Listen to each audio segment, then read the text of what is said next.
Hi, everybody. This week for my independent novel, I chose to read Between Shades of Grey by Ruta Sepetys. This novel was published in 2011 by Speak. The story talks about a young girl's struggle for survival during the deportation and cleansing of the Baltic states by the Soviet government in 1941. The narrator of the book is a 15-year-old girl named Lena. She is deported from her hometown in Lithuania along with her younger brother Jonas and their mother. Their father is a university professor who is separated from the rest of the family, so that becomes one of the conflicts in addition to surviving is trying to find their father. Lena is a budding artist, so that becomes a big part of her character. She documents what's happening on their journey by kind of scavenging scraps of paper, anything that she can find to create her drawings. So she draws when she reacts emotionally to events that are happening to her, her family, or other people that they're traveling with. The drawings tend to be political. At times, she draws caricatures of the police who are holding them captive, of Stalin, and the things that are going on. So, for that reason, the drawings are very dangerous. She's discouraged by her mother and brother from drawing these things because it could get them into big trouble, but she really feels that this is an important part of staying alive and documenting what's going on. Eventually, Lena and her family travel more than 6,500 miles and end up north of the Arctic Circle. They are gone from their homeland for more than a decade. One of the opening sentences in the book is when the family is getting deported and Lena takes one last look in the mirror and she says, I wish I could have etched that memory in my mind because I didn't know I wouldn't look in a mirror again for more than a decade. The narration of this book is really interesting. It includes flashbacks to times before the deportation, and often these memories are connected with something that's happening along the journey. So it's a way for Lena to escape what's going on and remember when times were better.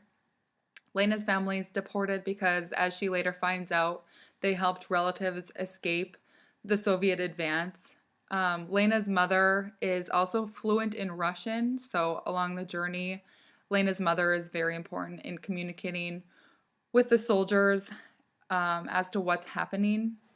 Lena's mother was really an important character in this book. She, time and again, demonstrates for her children the importance of being compassionate toward other people, even when those people might be your captors or even when those people are not treating you with respect. One of the most important conflicts is obviously the struggle for survival, but also through this character of Lena's mother, the novel really shows the important value of compassion toward other people. The writing style of this book is really beautiful. Sepetys' prose reminded me of Marcus Zusak's style in the book Thief. So very poetic quality to her writing. And I was really interested by the topic because this was not something that I had really ever read about before about the Soviets' movement into the Baltic states. So the passage that I chose from the book comes toward the end of the book, and it's a flashback to a conversation between the main character's younger brother, Jonas, and their father.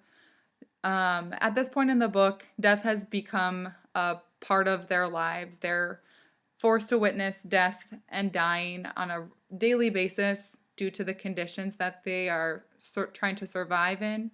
This conversation happened between Jonas and their father at their grandmother's funeral before the deportation. So this was probably one of their first encounters with death.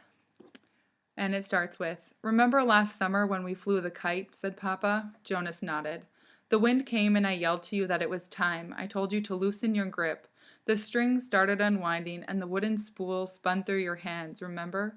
The kite went higher and higher. I had forgotten to tie the string to the spool.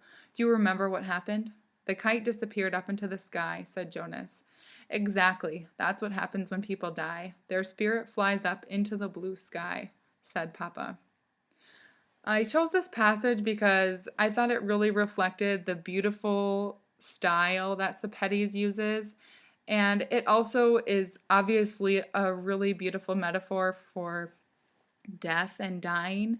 And I think it shows the relationship that the father had with his children and the important role model that he was able to be for them. And even when they're separated from their father, Lena is able to remember back to these things that he told them, and the importance of family and remembrance and letting go if the time comes when that's necessary.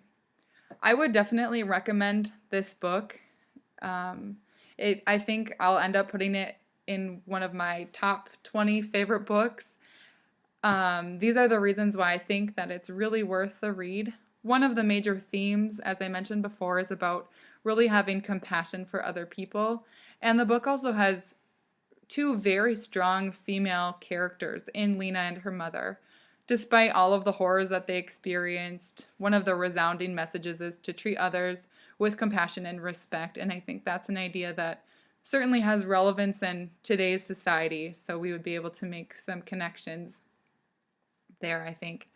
Another reason why this book should be read is that the historical events of this book, I think, have been largely ignored. I've taught the Holocaust for a number of years, and I've read lots of books, memoirs and fiction about World War II and different experiences that people have had.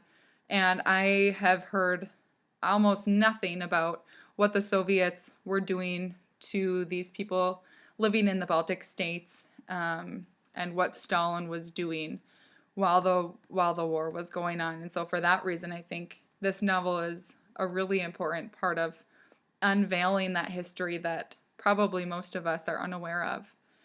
And finally, the writing style of this book makes it not only interesting and informative, but it's also very beautiful writing. Like I said before, it's similar to the book Thief. The prose is haunting and beautiful at the same time, and I thought the dimension of Lena's character as an artist was also really interesting. So I really enjoyed this book, and I would strongly recommend it to anyone who is interested in historical fiction, but also it reads as a very it has a very literary style too. On the front cover it says, "Few books are beautifully written, fewer still are important. This novel is both," and I would agree with that. So check it out.